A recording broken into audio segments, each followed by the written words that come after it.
Here's a short story to demonstrate the use of the anti-theft tracking function with your SmartFit e-bike kit. It's called, "Where's My Bike?" Carl had been grabbing his breakfast on a crowded street in London. He was balancing his coffee on top of a rubbish bin and chatting with friends when he realized his bike was gone. Vanished. "What happened to my bike?" shouted Carl. He looked up and saw that there were only 6 people left on the corner, including him. The others had all disappeared into cabs or buses or their offices, so Carl did too. Thankfully, Carl had hit the padlock on his app once he'd secured his bike.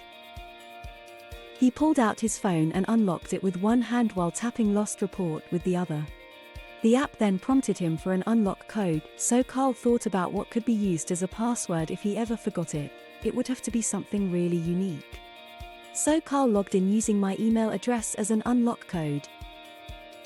A map popped up of where Carl's lost bicycle might be. The thief, it seemed, had been discovered. Bike kits.